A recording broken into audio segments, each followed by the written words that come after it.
অহন যদি কেউ আয়া পড়ে তাইলে তোমার খুব অসুবিধা হইব না? আমারে নিয়ে আমি ভাবি না। সংসারে এতিমের মূল্য কতটুকু, তারপর যদি হয় সে আমার মতন এমন কালা। তুই তোর ঘরে যা পদ্ম। ফিরা যাওনের লেগে আমার ঘরের বাহির হই নাই আমি বৈশাখটা। আমার যদি সত্যই ভালোবাসা থাকো, এই রাইতেই আমার লই এই বাড়ি তোমারে ছাড়তে হইব। মাথা গরম করিস না পদ্ম। মামা মামিরা বাইরে থেকে দেখলে আর রক্ষা আছে? ঘরে যা। আসলে আমরা লইয়া যাওয়ানের সাহস তোমার নাই। আমার এই গাছ হইয়াকো আমারই তুমি ভালোবাসো না।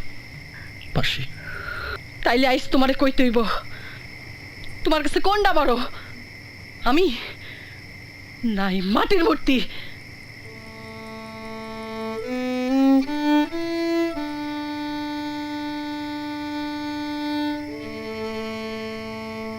ফাগুন মাসে গাছে যখন নতুন নতুন পাতা গজায়, নানা রকম ফুলে সাইডধার যখন রাঙা হয়ে উঠে, এই সময়টা।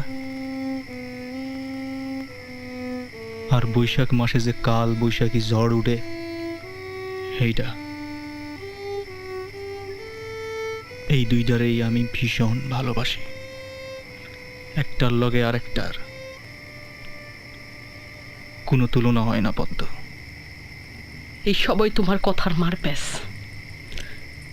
তোমারে যা ভাবছি, কথার আড়লে তোমার মনটা আসলে তত ভালো না। কালা কালাই অনুষ্ঠানে আমারে দেখতে আসা মানুষগুলান থাইকা তোমার কোনো তফাৎ নাই। আজ যদি আমার রং ফর্সা হইতো, তুমি আমারে ফিরাই দিতে পারতাম বৈশাখ না।